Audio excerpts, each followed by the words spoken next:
प्रधानमंत्री मोदी आज पश्चिम बंगाल के दुर्गापुर में भी पहुंचे। 5,000 करोड़ रुपए से अधिक की लागत की उन्होंने कई सौगातें दी हैं, कई परियोजनाओं का शिलान्यास और उद्घाटन किया। इससे पहले प्रधानमंत्री मोदी आज ही बिहार में भी थे। खैर, प्रधानमंत्री मोदी ने दुर्गापुर में रोड शो के साथ साथ जनसभा को भी संबोधित इस दौरान किया। लेकिन उससे पहले पीएम जब बिहार में नजर आए तब उन्होंने क्या क्या किया वो भी आपको बताते हैं। बिहार के मोतिहारी में प्रधानमंत्री मोदी ने आज शुक्रवार को जनसभा को संबोधित किया। 33 मिनट का उनका कुल भाषण रहा। भाषण में उन्होंने पूर्वी भारत के विकास को लेकर एक बड़ा विजन सामने रखा। आरजेडी कांग्रेस पर भी निशाना साधा उन्होंने। आपको बता दें कि प्रधानमंत्री ने कहा कि दुनिया में जैसे पूर्वी देशों का दबदबा बढ़ रहा है, वैसे ही भारत में ये दौर हमारे पूर्वी राज्यों का है। हमारा संकल्प है कि आने वाले समय में जैसे ही पश्चिम भारत में मुंबई का नाम है, वैसे ही पूरब में मोतिहारी का नाम होगा। जैसे अवसर गुरुग्राम में है, वैसे ही अवसर गयाजी में भी बनेंगे और पटना पुणे की तरह विकसित होगा। ये बात भी प्रधानमंत्री मोदी कहते नजर आए। वास्तव में प्रधानमंत्री ने इस सभा में ऑपरेशन सिंदूर का जिक्र करते हुए बिहार की सामर्थ्य और संसाधनों को रेखांकित किया। उन्होंने कहा कि राज्य में अब विकास करने वाली सरकार है। यूपीए के 10 वर्षों में कांग्रेस और आरजेडी ने बिहार के साथ सौतेला व्यवहार किया था। 2014 में केंद्र की सत्ता में आने के बाद हमने इस बदले की राजनीति को खत्म किया। आपको जानकारी के लिए भी बता दें कि प्रधानमंत्री मोदी ने इस मौके पर 7,196 करोड़ रुपए की परियोजनाओं की शुरुआत भी की। साथ ही देश के लिए 4 अमृत भारत ट्रेन को हरी झंडी भी यहां से दिखाई गई। इनमें से एक ट्रेन मोतिहारी से दिल्ली के बीच भी चलेगी। इसके अलावा उन्होंने पूर्वी चंपारण जिले के लिए 700 करोड़ रुपए की योजनाओं का शिलान्यास उद्घाटन किया। जब मोदी ने कई बड़ी घोषणाएं की वो भी हम आपको बता देते हैं। नौकरी के लिए इंसेंटिव स्कीम, प्रधानमंत्री ने घोषणा की कि केंद्र सरकार पहली प्राइवेट नौकरी पर युवाओं को 15,000 रुपए देगी। ये रोजगार लिंक्ड इंसेंटिव स्कीम 1 अगस्त 2025 से लागू होगी। 3.5 करोड़ नौकरियां यह स्कीम एमएसएमईज और मैन्युफैक्चरिंग, सर्विस और टेक्नोलॉजी सेक्टर में रोजगार बढ़ाने पर फोकस करेगी। 2 साल में 3.5 करोड़ नई नौकरियां पैदा करने का लक्ष्य रखा गया है। बिहार में आवास, प्रधानमंत्री ने बताया कि गरीबों के लिए 4 करोड़ से अधिक घर बनाए गए हैं। इनमें से 7 लाख घर सिर्फ बिहार में दिए गए। अकेले मोतिहारी जिले में 3 लाख गरीब परिवारों को घर दिए गए। यही नहीं, प्रधानमंत्री ने मुख्यमंत्री नीतीश कुमार को मित्र बताते हुए कहा कि उनकी सरकार ने वृद्ध, विधवा और दिव्यांग पेंशन 400 रुपए से बढ़ाकर 1100 रुपए कर दी है। वही लालू प्रसाद यादव पर निशाना साधते हुए प्रधानमंत्री ने कहा कि एनडीए सरकार ने रोजगार देने की राजनीति को साफ और पारदर्शी बनाया है। अब किसी से जमीन लिखवाकर नौकरी नहीं दी जाती है। प्रधानमंत्री ने समस्तीपुर, बांसवाड़ा और रेलखंड और ऑटोमेटिक स्मगलिंग सुविधा राष्ट्र को समर्पित कर दी है। इसके साथ ही दरभंगा, थलवाड़ा और समस्तीपुर रामभद्रपुर रेल लाइन का भी दोहरीकरण किया, जो 580 करोड़ की दरभंगा समस्तीपुर दोहरीकरण परियोजना का हिस्सा है। मोतिहारी में प्रधानमंत्री मोदी की घोषणा से संबंधित ये पूरी जानकारी है। क्या क्या मुख्य बातें रही प्रधानमंत्री मोदी की उनके 33 मिनट के संबोधन में, वो भी हम आपको बता रहे हैं। तमाम विकास परियोजनाओं को लोकार्पण, शिलान्यास हो या 4 अमृत भारत ट्रेनों को हरी झंडी दिखाने का ये कार्य, ये भी प्रधानमंत्री मोदी ने अपने इस मोतिहारी कार्यक्रम के दौरान किया। लेकिन बिहार असंभव को भी संभव बनाने वाले वीरों की धरती है, परिश्रमियों की धरती है। आप लोगों ने इस धरती को आरजेडी और कांग्रेस की बेड़ियों से मुक्त किया, असंभव को संभव बनाया। उसी का परिणाम है आज बिहार में। प्रधानमंत्री मोदी का जो भाषण अभी आप देख रहे थे, ये मोतिहारी में उन्होंने भाषण दिया। 33 मिनट का उसका संबोधन था। इस वक्त लाइव दुर्गापुर में प्रधानमंत्री मोदी संबोधित कर रहे हैं। आपको सीधा दिखाएंगे क्या करें। पाइप से सस्ती गैस आपके किचन तक पहुंचे। अभी कुछ देर पहले जो कार्यक्रम हुआ है वो आपका जीवन भी आसान बनाएगा और यहां उद्योगों को भी गति देगा। साथियों, मैं आज आपको पश्चिम बंगाल के नौजवानों को ये यकीन दिलाने आया हूं, बंगाल की बदहाल स्थिति को बदला जा सकता है। बीजेपी सरकार आने के बाद कुछ ही वर्षों में पश्चिम बंगाल देश के टॉप इंडस्ट्रियल राज्यों में से एक बन सकता है। ये मेरा दृढ़ विश्वास है और मेरे इस विश्वास का कारण है पश्चिम बंगाल में समर्थ और प्रतिभाशाली मेरे नौजवान भाई बहन हैं। यहां नदियां भी हैं और समंदर भी है। पश्चिम बंगाल सैकड़ों वर्षों से इंपोर्ट एक्सपोर्ट का केंद्र रहा है। यहां पोर्ट्स का बहुत बड़ा नेटवर्क है। यहां प्राकृतिक संसाधन है, यानी मेक इन इंडिया को गति देने के लिए, मिशन मैन्युफैक्चरिंग में तेजी लाने के लिए पश्चिम बंगाल के पास हर शक्ति मौजूद है। बस यहां की टीएमसी सरकार बंगाल के विकास के आगे दीवार बनकर खड़ी है। जिस दिन टीएमसी सरकार की दीवार बंगाल में गिरी, उसी दिन से बंगाल विकास की नई तेजी पकड़ लेगा।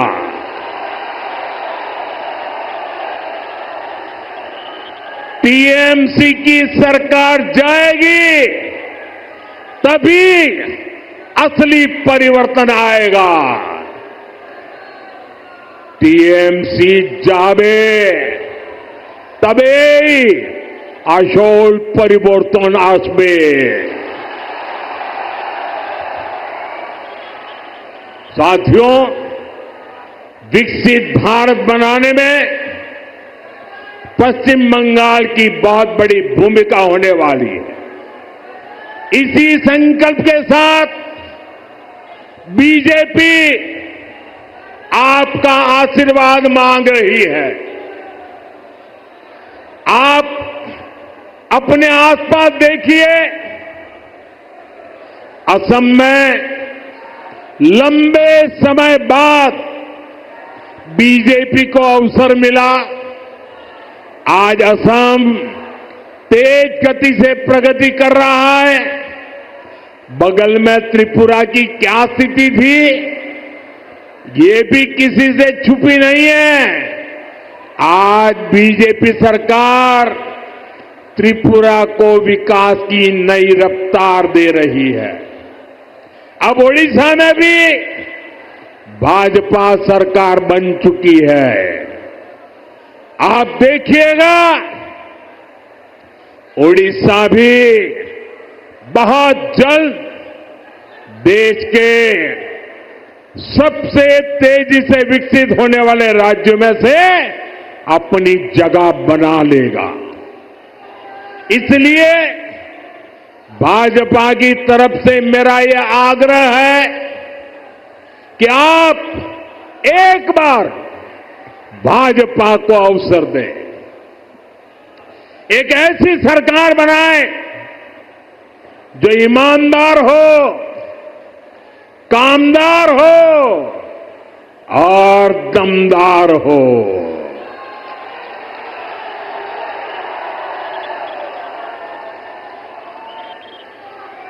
विकसित बांग्लार मोदीर गारंटी। विकसित बांग्ला बीजेपीर संकल्प। साथियों, हमें दुर्गापुर का, पश्चिम बंगाल का पुराना गौरव वापस लाना है। इसके लिए जरूरी है कि पश्चिम बंगाल में नया निवेश आए, लोग यहां उद्योग लगाने के लिए आगे आए, यहां के नौजवानों की शिक्षा और कौशल पर ज्यादा निवेश हो। लेकिन जब तक यहां टीएमसी की सरकार रहेगी, ये कभी भी नहीं होने देगी। बीते दशकों में जो स्थितियां यहां पैदा की गई हैं, वो बंगाल में निवेश विरोधी है, नौकरी विरोधी है। आप जरा सोचिए, जहां मुर्शिदाबाद जैसे दंगे होते हो, छोटी छोटी बातों पर हिंसा हो जाती हो और पुलिस एक तरफा कार्रवाई करे,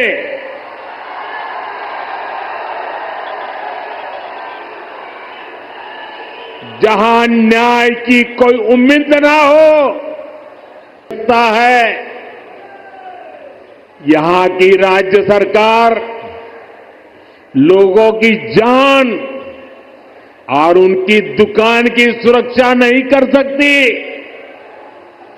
तो निवेशकों को भी चिंता होती है। मैं जानता हूं कि पश्चिम बंगाल में जितनी संभावनाएं हैं, उनको देखते हुए दुनिया भर के निवेशक यहां पैसा लगाने आना चाहेंगे, लेकिन जब वो यहां सिंडिकेट राज देखते हैं, तो वे देखते हैं कि कैसे यहां उगाई होती है, बिजनेस करने वालों से पैसे मांगे जाते हैं, कैसे टीएमसी के लोग धमकाते हैं, तोड़फोड़ करने की, काम बंद करने की धमकियां देते हैं, तो वो भी डरकर भाग जाते हैं। ये जो टीएमसी का गुंडा टैक्स है, ये बंगाल में निवेश को रोकता है। यहां संसाधनों पर माफिया का कब्जा है, वो बंगाल में निवेश को रोकता है।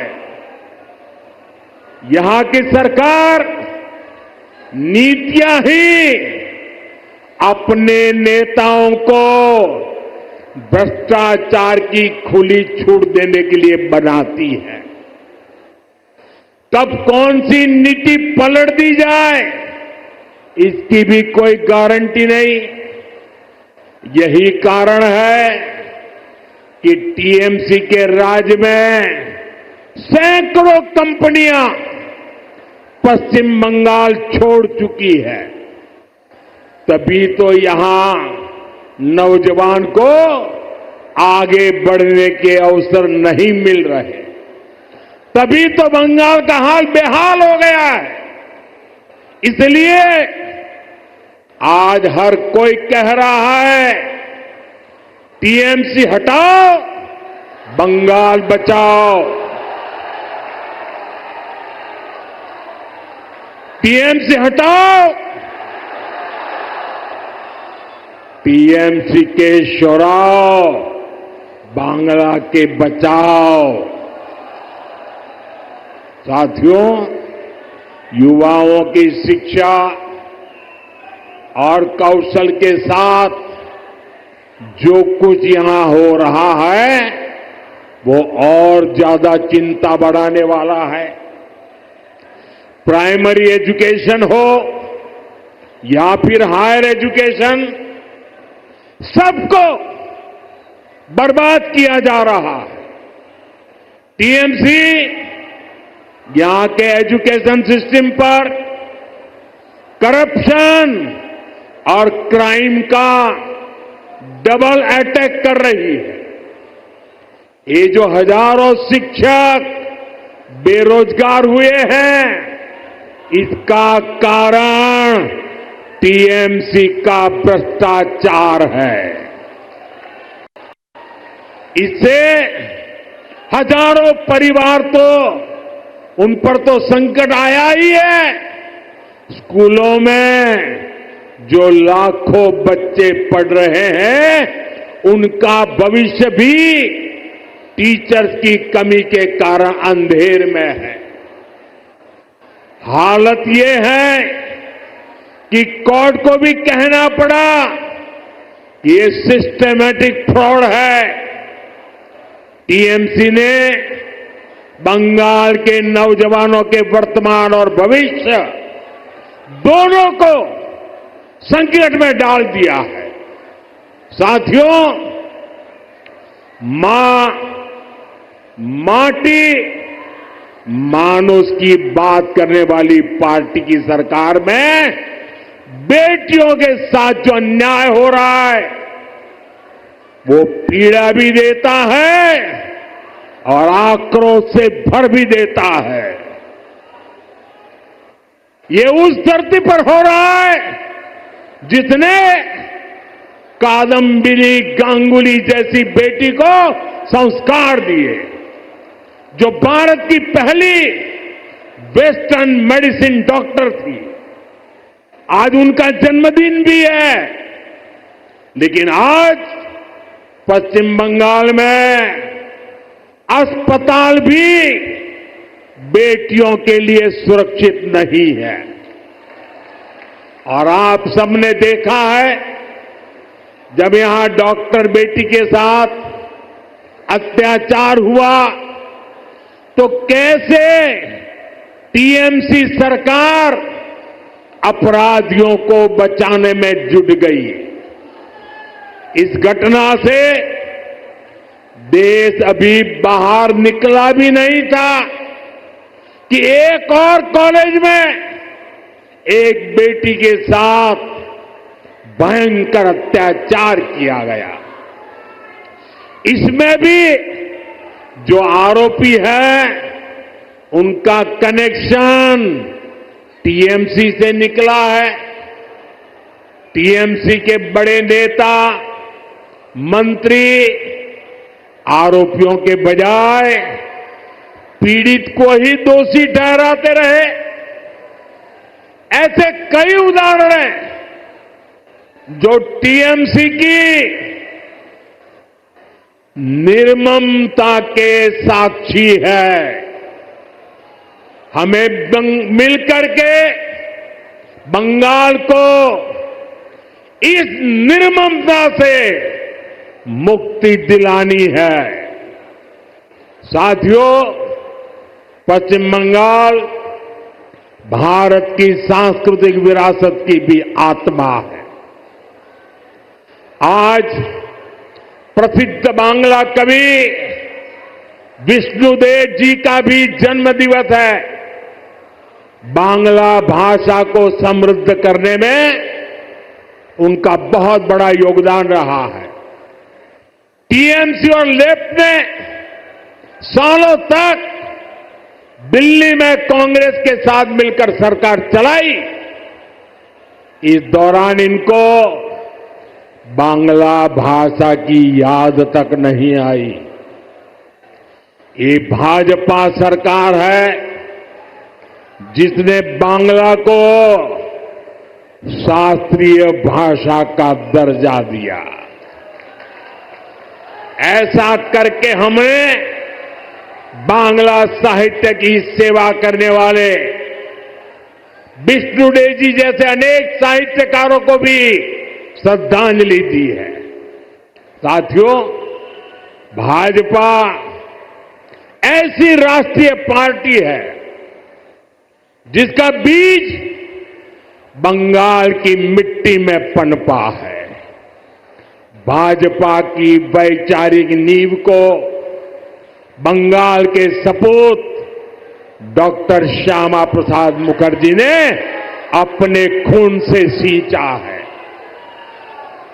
डॉक्टर मुखर्जी ने एक देश एक संविधान का जो सपना देखा, वही भाजपा का संकल्प बना और उसे हमने पूरा करके भी दिखाया।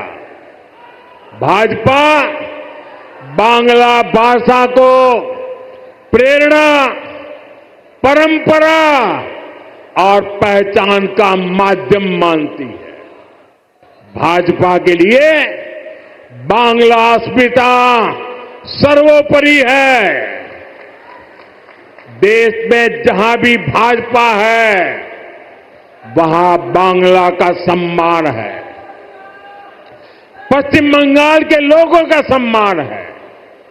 लेकिन यहां पश्चिम बंगाल में क्या हो रहा है? यहां टीएमसी ने अपने स्वार्थ में पश्चिम बंगाल की पहचान को भी दांव पर लगा दिया है। इसके लिए यहां घुसपैठ को बढ़ावा दिया जा रहा है, घुसपैठियों के फर्जी कागज बनाए जा रहे हैं। इसका एक पूरा इकोसिस्टम यहां डेवलप किया गया है। ये पश्चिम बंगाल की देश की सुरक्षा के लिए खतरा है, ये बांग्ला संस्कृति के लिए खतरा है। लेकिन तुष्टीकरण के लिए टीएमसी हर हद पार कर रही है। आज जब देश के सामने टीएमसी की साजिश उजागर हो गई है तो उसने घुसपैठियों के पक्ष में नई मुहिम शुरू कर दी है। ये देश के संविधान को संवैधानिक संस्थाओं को भी चुनौती दे रहे हैं। टीएमसी अब उनके समर्थन में खुलकर उतर आई है। लेकिन मैं दुर्गापुर की धरती से साफ साफ कह दूं, जो भारत का नागरिक नहीं है, फिर से सुन लीजिए, जो भारत का नागरिक नहीं है, जो घुसपैठ करके आया है, उसके साथ भारत के संविधान के तहत न्याय सम्मत कार्रवाई होती रहेगी।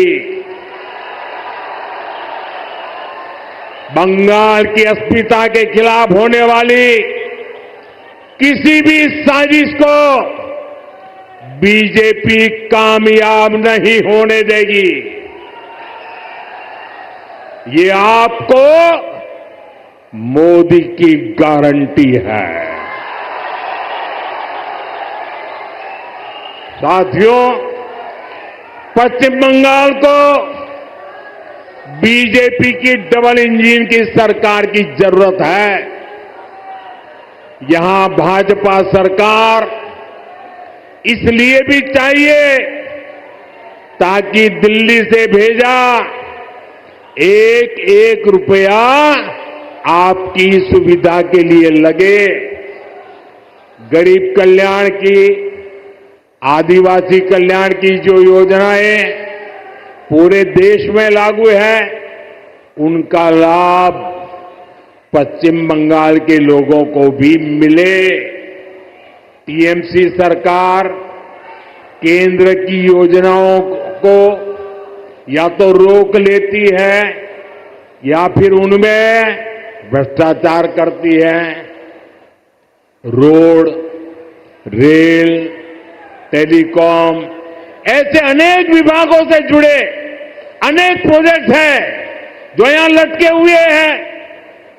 केंद्र सरकार इनके लिए हजारों करोड़ रुपए दे रही है, फिर भी इन परियोजनाओं को जानबूझकर लटकाया जा रहा है। हमने पूरे देश में हर घर जल का अभियान चलाया है। देश में कई राज्य ऐसे हैं जहां हर घर में नल लग चुका है, लेकिन पश्चिम बंगाल में दुर्भाग्य से एक जिला भी ऐसा नहीं है जहां 100% नल से जल पहुंचा हो। देश भर में 4 करोड़ गरीब परिवारों को पीएम आवास योजना के तहत पक्के घर दिए जा चुके हैं।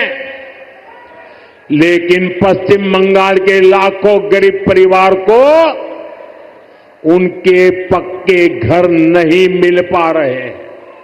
साथियों, 5 लाख रुपए तक का मुफ्त इलाज देने वाली आयुष्मान स्कीम पूरे देश में चल रही है। करोड़ों लोग इसका फायदा उठा चुके हैं, लेकिन टीएमसी निर्ममता साथ यहां इसे लागू नहीं कर रही।